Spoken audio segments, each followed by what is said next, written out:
The muffled sounds from the hotel room next door were not what shattered my world. It was the name whispered. Derek, soft and intimate, followed by a laugh that was unmistakably Brooke's. My wife's laugh. The sound, usually a melody that calmed my soul, now felt like a chisel chipping away at the foundation of everything I believed. We were on a business trip, a high-stakes conference in Chicago, a pivotal moment for my career at Apex Solutions.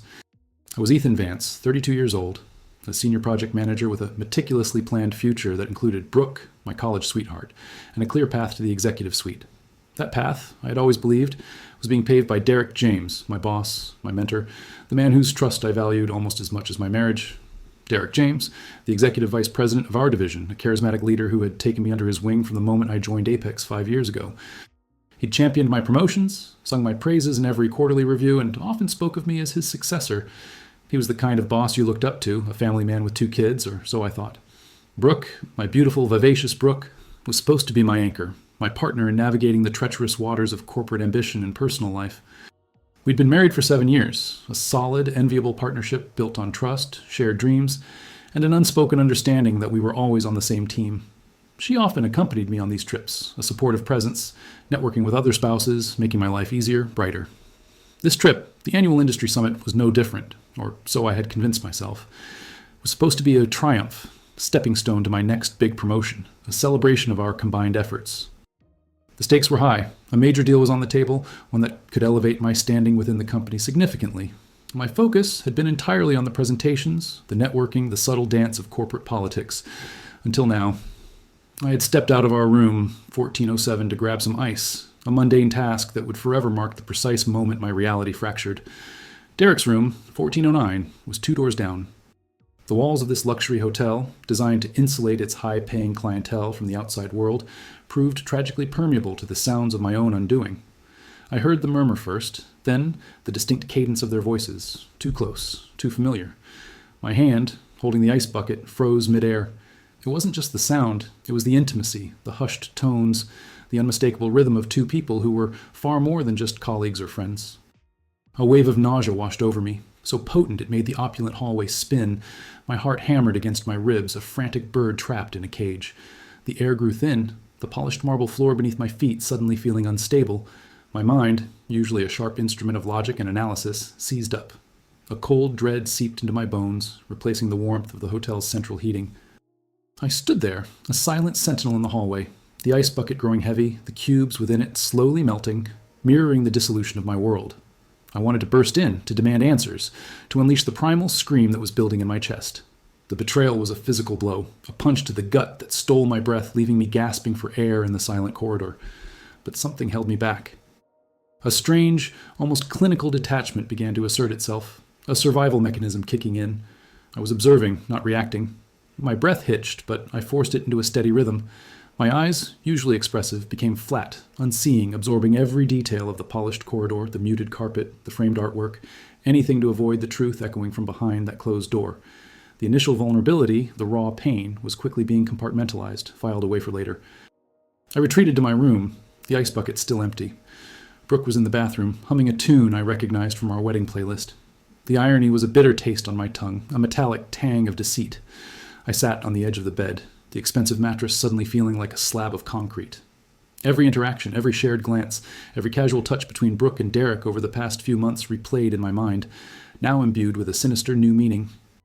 The late nights at the office, the urgent meetings that ran longer than usual, the knowing smiles I had dismissed as professional camaraderie, the way Derek would sometimes linger a little too long when talking to Brooke at company events, the subtle compliments he'd pay her, which I'd brushed off as harmless charm. The sudden, inexplicable trips Brooke had taken, always with a vague excuse, always coinciding with Derek's business travel.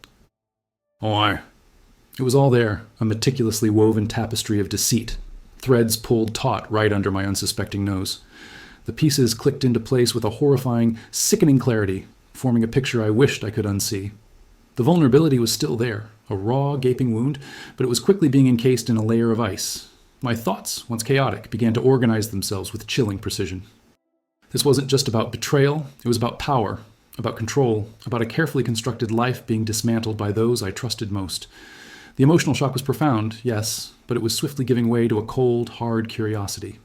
How long had this been going on? How deep did the deception run? And why?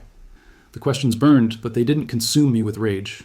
Instead, they fueled a nascent, dangerous calm, a quiet resolve that settled deep within my core. My mind, the very tool I used to solve complex corporate problems, was now singularly focused on this personal crisis. When Brooke emerged from the bathroom, wrapped in a plush hotel robe, her hair damp, she smiled at me, a genuine, innocent smile that twisted my gut. "Everything okay, Ethan? You look a little pale." "Just tired," I managed, the words tasting like ash. "Long day. Too many presentations, and a slight headache." She nodded, oblivious, or perhaps a master of deception, her eyes sparkling with an unknown secret. She leaned in to kiss my cheek, a gesture that now felt like a brand. I watched her, really watched her, for the first time in years, seeing not just my wife, but a stranger, an enigma. The man who had walked out for ice was gone. In his place was someone else, someone who was already calculating, already planning. The game had changed, and I was no longer a player. I was the strategist. And as I lay beside her that night, feigning sleep, listening to her steady breathing, the weight of her hand casually resting on my arm, I knew one thing with absolute certainty. This was not an ending, but a beginning. The question wasn't if I would act, but how. And the answer was already forming, cold and sharp, in the quiet corners of my mind. A blueprint for a retribution so precise, so devastating, they would never see it coming. The silence of the night was broken only by the hum of the air conditioning and the relentless turning of gears in my head. The morning after felt like walking through a meticulously constructed stage play where I was the lead actor, forced to deliver lines I no longer believed. Brooke woke up, cheerful, humming again, completely oblivious to the seismic shift that had occurred within me. Her touch, her casual kiss, felt like a performance, and I found myself mirroring it, a hollow echo of the man I had been just hours before. We went down for breakfast, the grand hotel dining room bustling with conference attendees, a symphony of clinking silverware and polite chatter. Derek was there, holding court at a large table with several key clients and colleagues. He caught my eye, offered a broad, confident smile and a nod of acknowledgement. I returned it, a practiced, empty gesture that felt like a betrayal of my own soul. The conference sessions were a blur of presentations, networking, and forced smiles. I watched Brooke from across crowded rooms, her laughter tinkling, her eyes bright. She moved with an easy grace, chatting with spouses, occasionally glancing my way with a look I once interpreted as affection, now as a carefully maintained illusion. My analytical mind, usually dissecting market trends and financial projections, was now hyper-focused on her. I noticed the subtle ways she avoided Derek's gaze when he was speaking directly to me, the almost imperceptible flinch when his name came up in casual conversation. It wasn't overt guilt, it was something far more insidious, a practiced art of concealment. Later, during a coffee break, I saw them together. Derek had his hand on the small of her back as he guided her through a throng of people, a gesture so natural, so intimate, that it screamed familiarity. Brooke leaned into it, a fleeting, almost unconscious movement. My stomach churned, but my face remained a mask of polite indifference. I was a predator in plain sight, observing my prey, cataloging every movement, every interaction. The rage was a cold, steady flame, burning deep within, not consuming me, but refining me. It wasn't the explosive, destructive anger I might have expected. It was a quiet, surgical precision, transforming into a potent, strategic force. The emotional wound had scabbed over, replaced by a chilling clarity. This wasn't about vengeance in the traditional sense. It was about reclamation, about dismantling their world piece by piece, just as they had dismantled mine. My first small, intelligent action began that afternoon. I excused myself from a dull panel discussion, claiming a sudden headache. Instead of returning to my room, I made my way to the business center. I needed information, and I needed it discreetly. I knew Derek had a habit of leaving his laptop unlocked when he stepped away for short periods, a careless oversight born of his inflated sense of security and importance. It was a long shot, but worth the risk. I found his office, a temporary setup for the conference, surprisingly empty. His laptop sat on the desk, screen dark but not locked. A quick tap of the spacebar brought it to life. My heart pounded, a frantic drum against my ribs, but my hands were steady. I navigated through his files, looking for anything, any shred of evidence. It wasn't the explicit photos or emails I found, but something far more damning in its subtlety. A shared calendar entry, disguised as a client dinner, but recurring with suspicious regularity, always coinciding with Brooke's girls' nights out or yoga retreats. And then a series of encrypted messages with an unknown contact, but the frequency and timing were too perfect, too aligned with the calendar entries. The content was coded, but the pattern was a screaming siren. I didn't copy anything. I didn't need to. My mind was a steel trap, memorizing dates, times, and the cryptic language. I closed the laptop, leaving no trace, my presence as fleeting as a shadow. This wasn't about exposing them publicly yet. It was about building my case, understanding the full scope of their deception. The more I knew, the more leverage I would have. The next step was financial. I had always been meticulous with our joint finances, and Brooke, while financially literate, often deferred to my judgment. I knew she had a small, independent investment portfolio, a legacy from her grandmother managed by a separate advisor. It was modest, but it was hers. I subtly initiated a conversation about consolidating our assets, suggesting it was more efficient for tax purposes. She agreed, a little too readily, eager to please perhaps, or simply trusting. This gave me access, a window into her financial dealings. What I found wasn't a smoking gun, but a series of unusual small transfers from her account to an offshore account I didn't recognize. The amounts were insignificant on their own, but the pattern was disturbing. It hinted at a secret, a hidden life beyond the betrayal with Derek. This was a new layer, a complication I hadn't anticipated, and it added a fresh, icy dimension to my resolve. The conference culminated in the presentation of our team's proposal for the new acquisition. Derek, as EVP, was the lead, but I had done the lion's share of the work. During the Q&A, a particularly aggressive investor pressed Derek on a complex financial projection. Derek, usually unflappable, stumbled, his confidence wavering. It was a minor crack in his polished facade, but I saw it, and I saw the flicker of concern in Brooke's eyes from the back of the room. Without missing a beat, I stepped in, calmly and precisely articulating the projection, addressing the investor's concerns with an almost surgical clarity. I didn't undermine Derek, I saved him. But in doing so, I subtly asserted my intellectual dominance, reminding everyone, including Derek, who truly held the reins of knowledge in that room. The investor nodded, satisfied, and the tension eased. Derek shot me a grateful look, oblivious to the deeper game being played. That night, back in our hotel room, Brooke was unusually quiet. She kept glancing at me, a nervous energy radiating from her. "You were brilliant today, Ethan," she said, her voice a little too high-pitched. "You really saved Derek back there." I met her gaze, my eyes devoid of emotion. "Just doing my job, Brooke. It's what I'm paid for." The words hung in the air, heavy with unspoken meaning. She looked away, a faint flush rising on her cheeks. The apparent normalcy was fraying, the threads of her deception beginning to unravel under the weight of my silent scrutiny. My final move of the day came after she had fallen asleep. I couldn't sleep. My mind was buzzing with the possibilities, the intricate web I was weaving. I opened my laptop, not to work, but to research. I delved into the corporate structure of Apex Solutions, specifically focusing on the ownership of shares.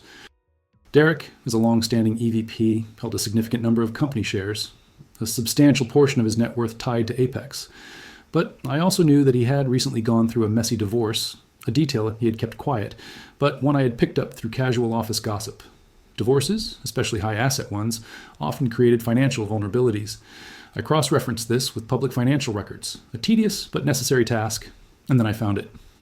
A recent significant loan taken out by Derek secured against a portion of his Apex shares, with a clause that allowed for accelerated repayment or forfeiture under specific performance-related conditions. It was a ticking time bomb, a vulnerability he'd tried to bury. I leaned back, a slow, cold smile spreading across my face in the dim light of the hotel room. This wasn't just about exposing them, it was about taking everything. His position, his reputation, his financial security. And his shares. The path was clear, intricate, and fraught with risk, but the blueprint was forming. I knew what I had to do. I knew how. And as the first rays of dawn crept through the curtains, painting the room in hues of gray and gold, I initiated the first irreversible step. I sent an anonymous, encrypted email to a contact in a rival investment firm, a contact I had cultivated over years, a man known for his aggressive, opportunistic strategies. The email contained a single, carefully worded sentence, hinting at a potential weakness in a key Apex executive's financial position, and the opportunity to acquire a significant block of shares at a strategic moment. The game had truly begun. The anonymous email I sent was a single, precisely aimed bullet. My contact, Marcus Thorne, a man whose reputation for aggressive, opportunistic plays preceded him, didn't disappoint. Within days, the subtle tremors began. Derek James, usually a bastion of corporate composure, started to show cracks. It began with hushed phone calls, then increasingly frantic ones, taken behind closed office doors. His usual swagger was replaced by a nervous energy, a constant fidgeting with his tie, a distracted gaze during meetings. The financial pressure I had uncovered, the significant loan secured against his Apex shares, was being leveraged. Marcus, with his firm's deep pockets and even deeper network, was orchestrating a quiet, relentless assault on Derek's financial stability. My role was that of a ghost in the machine. I continued my work at Apex with an almost unsettling efficiency, delivering beyond expectations, making myself indispensable. While Derek was distracted, fighting fires I had subtly ignited, I was consolidating my position. I volunteered for high-visibility projects, offered solutions to problems Derek was too preoccupied to address, and cultivated relationships with key board members and investors. My performance became a stark contrast to Derek's increasingly erratic behavior. He missed deadlines, snapped at junior colleagues, and his presentations, once polished, now felt rushed and uninspired. The whisper started, first as murmurs in the break room, then as concerned questions in executive meetings. "Is Derek all right? He seems off his game." I offered sympathetic, non-committal responses, always careful to avoid direct criticism, allowing his own actions to paint the picture. Brooke, meanwhile, was a different kind of challenge. The subtle transfers from her account to the offshore entity continued, small but regular, like a slow drip of poison. I couldn't yet connect it directly to Derek, but the timing of some of the larger transfers coincided suspiciously with his own periods of financial strain. It suggested a deeper, more complex entanglement than mere infidelity. She, too, noticed Derek's unraveling. Her casual glances at him in the office became more frequent, laced with a mixture of concern and something else, fear, perhaps. Their interactions, once overtly intimate, were now strained, punctuated by forced smiles and hurried conversations in secluded corners. I observed them, a silent, unblinking eye absorbing every nuance. The emotional investigation was ongoing, and the data points were accumulating. The corporate chess game intensified. Marcus Thorne's firm, through a series of complex, untraceable transactions, began to acquire Derek's shares. The loan covenants, triggered by a slight dip in Apex's stock price, a dip I had subtly exacerbated by leaking carefully curated, non-damaging, but unsettling market analyses to a few key financial journalists, demanded immediate action. Derek was forced to either repay the loan or forfeit a portion of his shares. He scrambled, desperate, trying to secure alternative financing, but Marcus had effectively cornered the market, making it impossible for him to find a lifeline. The pressure mounted, crushing him. One afternoon, Derek called me into his office. His face was pale, his eyes bloodshot. "Ethan," he began, his voice hoarse, "I need your help. I'm in a bind, a personal financial matter. It's complicated."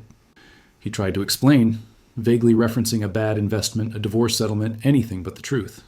I listened, my expression neutral, my internal temperature dropping several degrees below zero. "I need to liquidate some assets, quickly," he continued, "and I'm looking at my Apex shares. Do you know anyone who might be interested in a significant block, off-market?" This was it, the moment I had been waiting for.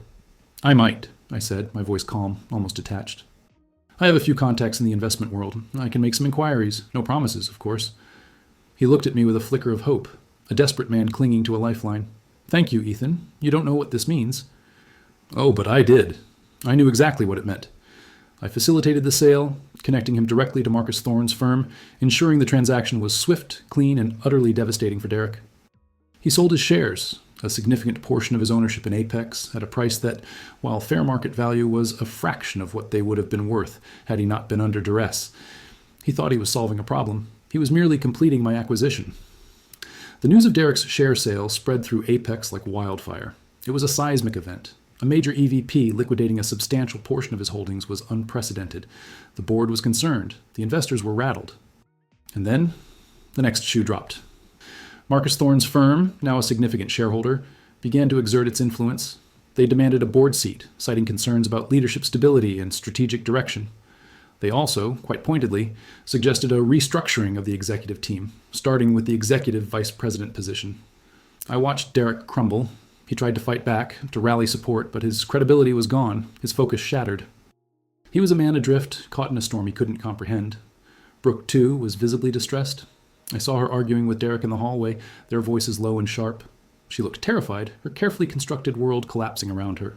The offshore transfers from her account ceased abruptly, a clear sign that her own financial machinations were either exposed or no longer viable. The web was tightening around them both. My control was absolute. I had meticulously orchestrated every move, every whisper, every financial pressure point. I was no longer just a senior project manager. I was the silent power behind the throne, the architect of a corporate coup. My colleagues, sensing the shift in power, began to gravitate towards me, seeking my counsel, my approval. I handled it all with a cool, corporate precision, my emotions locked away, replaced by a gelato focus. The board meeting was scheduled for Friday. The agenda was deceptively simple: review of executive performance and strategic direction. But everyone knew what it truly meant.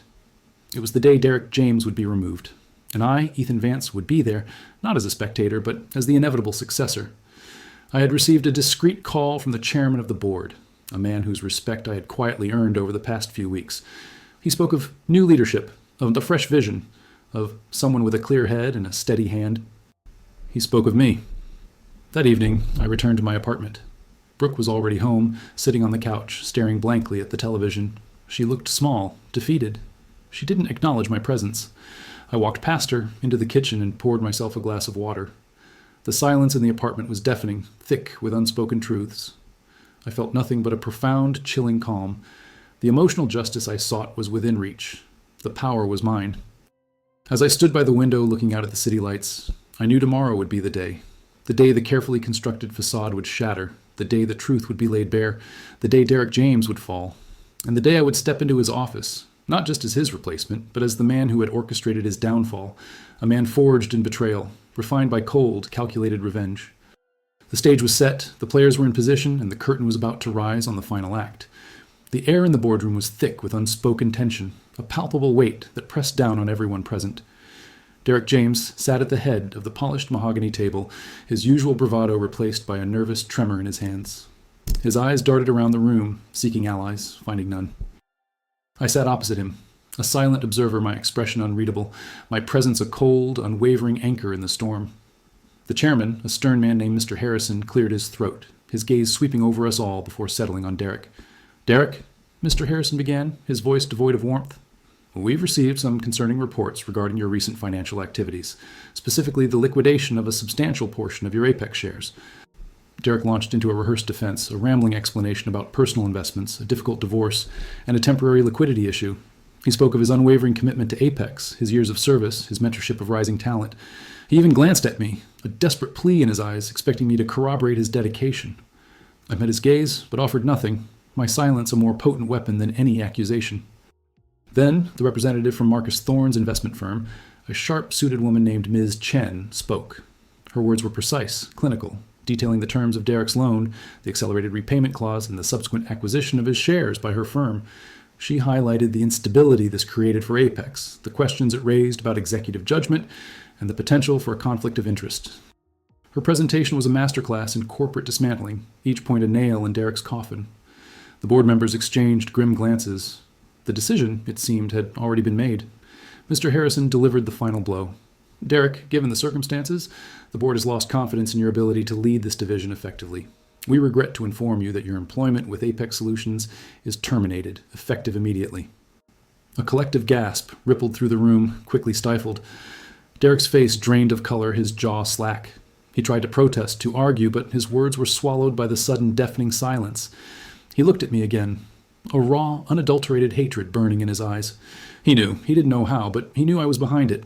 I offered him nothing, not a flicker of triumph, not a hint of regret.